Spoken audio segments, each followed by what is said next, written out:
आपका स्वागत है मेरे चैनल धर्म और ज्ञान में। इसमें हम दुर्गा सप्तशती के पाठ का श्रवण देवी करेंगे। कवच। इस श्री चंडी देवी कवच ब्रह्मा ऋषि अनुष्टुप चामुंडा देवता अन्यास में कई कई माताएं बीज दिग्बंध देवता तप्त हैं। श्री जगदम्बा जी की प्रीति के लिए सप्तशती के पाठ भूत जप में इसका विनियोग किया जाता है। ओम चंडिका देवी को नमस्कार है। मार्कंडे जी कहते हैं, पितामह जो इस संसार में परम गोपनीय तथा सब मनुष्यों की सब प्रकार से रक्षा करने वाला है और जो अब तक आपने दूसरे किसी के सामने प्रकट नहीं किया हो, ऐसा कोई साधन मुझे बताइए। ब्रह्मा जी बोले, ब्राह्मण, ऐसा साधन तो एकमात्र देवी का कवच है जो गोपनीय से भी परम गोपनीय, पवित्र तथा संपूर्ण प्राणियों को उपकार करने वाला है। ही महामुनि, उसे श्रवण करो। देवी की 9 मूर्तियां हैं जिन्हें नवदुर्गा कहती हैं। उनके पृथक पृथक नाम बतलाए गए हैं।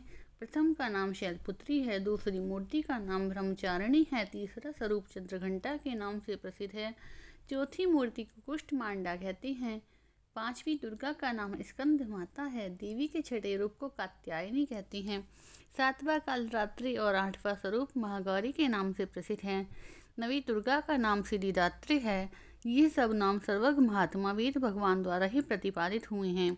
जो मनुष्य अग्नि में जल रहा हो, रणभूमि में शत्रुओं से घिरा हो, विषम संकट में फंस गया हो, इस प्रकार भय से आतुर होकर जो भगवती दुर्गा की शरण में प्राप्त हुआ हो, उसका कभी कोई अमंगल नहीं होता। युद्ध के समय संकट में पड़ने पर उस पर कोई विपत्ति नहीं दिखाई देती, उसे शोक दुख और भय की प्राप्ति नहीं होती। जिन्हें भक्ति पूर्वक देवी का स्मरण किया है उनका निश्चय ही अभ्युदय होता है। देवेश्वरी, जो तुम्हारा चिंतन करते हैं उनकी तुम निसंदेह ही रक्षा करती हो। चामुंडा देवी प्रेत पर आरूढ़ होती हैं, वाराही भैंसे की सवारी करती हैं, इंद्री का वाहन ऐरावत हाथी है, वैष्णवी देवी करुण पर ही आसन जमाती हैं, माहेश्वरी वृषभ पर आरूढ़ होती हैं, कौमारी का वाहन मयूर है, भगवान विष्णु की प्रियतमा लक्ष्मी देवी कमल के आसन पर विराजमान है और हाथों में कमल धारण किए हुए हैं। वृषभ पर आरूढ़ ईश्वरी देवी ने श्वेत रूप धारण कर रखा है, ब्राह्मी देवी हंस पर ही बैठी हुई हैं, इस प्रकार के आभूषणों से विभूषित हैं। इस प्रकार ये सभी माताएं सब प्रकार की योग शक्तियों से संपन्न हैं। इनके सिवा और भी बहुत सी देवियां हैं जो अनेक प्रकार के आभूषणों से शोभा से युक्त और नाना प्रकार के रत्नों से सुशोभित हैं।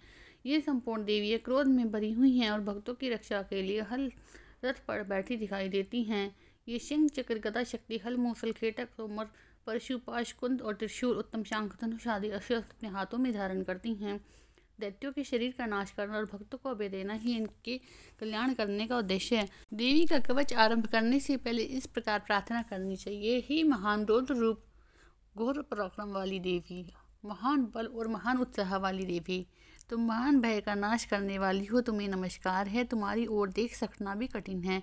शत्रुओं का भय बढ़ाने वाली जगदम्बा की मेरी रक्षा। पूर्व दिशा में इंद्री मेरी रक्षा करे, अग्नि कोण में अग्नि शक्ति, दक्षिण दिशा में वाराही, नेतन्य कोण में खड़गिनी मेरी रक्षा करे, पश्चिम दिशा में वारुणी और वायव्य कोण में मृग पे सवारी करने वाली देवी मेरी रक्षा करे, उत्तर दिशा में कुमारी, ईशान कोण में शूलधारिणी रक्षा करे, ब्रह्माणी देवी ऊपर की ओर से रक्षा करे और वैष्णवी देवी नीचे की ओर से मेरी रक्षा करे। इसी प्रकार शव को अपना वाहन बनाने वाली चामुंडा देवी 10 दिशाओं में मेरी रक्षा करे।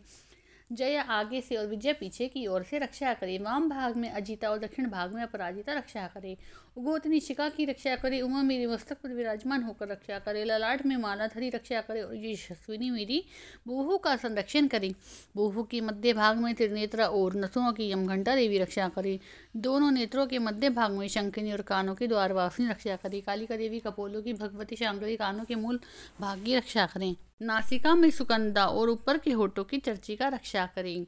नीचे के होठ की अमृत कला और जीवा में सरस्वती देवी रक्षा करे। कुमारी दांतों की ओर चंडी का कंठ प्रदेश की रक्षा करे। चित्रकंठा गले की घाटी की ओर महामाया तालू में रह के रक्षा करे। कामाक्षी थोड़ी की और सर्वमंगला मेरी वाणी की रक्षा करे। भद्रकाली ग्रीवा की धनुधरा मेरी मेरुदंड में रह के रक्षा करे। कंठ की भारी भाग में नीलग्रीवा और कंठ की नल कुबरी देवी रक्षा करे। कंधों की खड़गिनी और मेरी दोनों भुजाओं की वज्रधारिणी रक्षा करे। दोनों हाथों में दंडिनी और अंगुलियों में अंबिका रक्षा करे।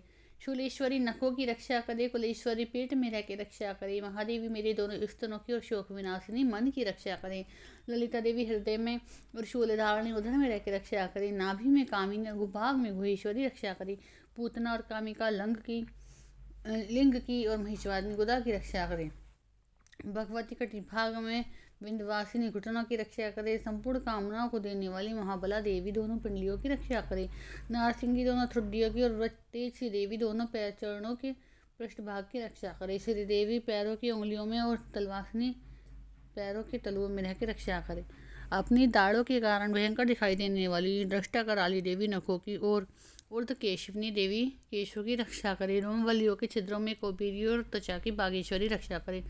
पार्वती देवी रक्त मज्जा मांस वसा हड्डी मेदे की रक्षा करें। आंतों की कालरात्रि और पित्त की मुक्तेश्वरी रक्षा करें। मूलाधार आदि कमल केशों की पद्मावती देवी और कफ में चूड़ामणि स्थित होकर रक्षा करें। नख के तेज की ज्वालामुखी रक्षा करें, जिसका किसी भी अस्त्र से भेदन नहीं हो सकता, वो अभेदा देवी समस्त की सब संधियों में रह के रक्षा करें।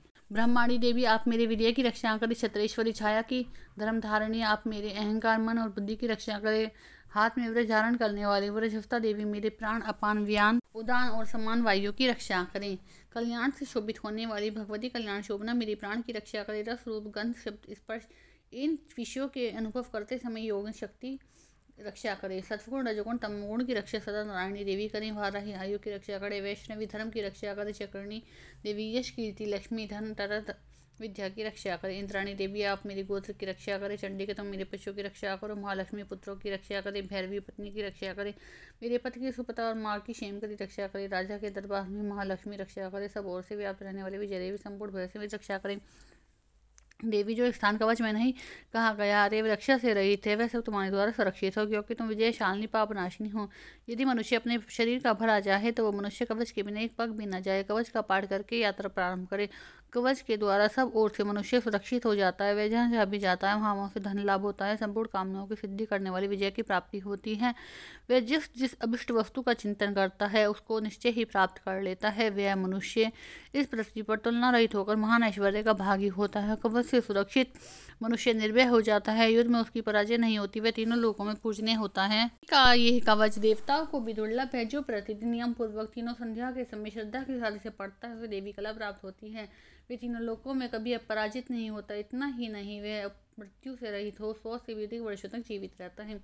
मकड़ी चेचक कोड़ आदि सभी संपूर्ण व्याधियां नष्ट हो जाती हैं। कनीर भांग अफीम धतूरे आदि का स्थावर विष, सांप और बिच्छू आदि के काटने से चढ़ा हुआ जंगम विष, अहिफेन तेल के संयोग से बनने वाले कृत्रिम विष, ये सभी प्रकार के विष दूर हो जाते हैं। उसका उन पर कोई असर नहीं होता। इस पृथ्वी पर मारण मोहन जितने भी अभिचारिक प्रयोग होते हैं, जितने भी यंत्र तंत्र मंत्र होते हैं, वह सब इस कवच को हृदय में धारण कर लेने पर मनुष्य को देखते ही नष्ट हो जाते हैं। ये ही नहीं, पृथ्वी पर विचरने वाले ग्राम देवता, काफसरी देवविषय, जल के संबंध में प्रकट होने वाली गण, उपदेश मार्ग से सिद्ध होने वाले निम्न कोटि के देवता, अपने जन्म के साथ प्रकट होने वाले कुल देवता, कंठमाला डाकिनी शाकिनी, अंतरिक्ष में विचरने वाली अत्यंत बलवती भयानक डाकनियाँ, ग्रह भूत पिशाच गंधर्व राक्षस महाराक्षस ब्रह्मराक्षस बेताल कुष्ठमांड भैरव आदि अनिष्टकारक देवता भी हृदय में कवच धारण किए रहने पर मनुष्य को देखते ही भाग जाते हैं।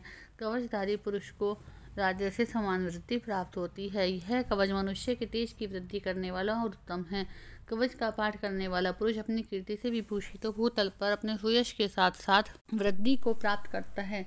जो पहले कवच का पाठ करके सप्तशती चंडी का पाठ करता है, उसकी जब तक वन पर्वत कानों सहित ये पृथ्वी टिकी रहती है, जब तक यहाँ पुत्र पौत्रादि संतान परंपरा बनी रहती है, फिर देह का अंत होने पर वह पुरुष भगवती महामाया के प्रसाद से नित्य परम पद को प्राप्त होता है, जो देवताओं के लिए भी दुर्लभ है।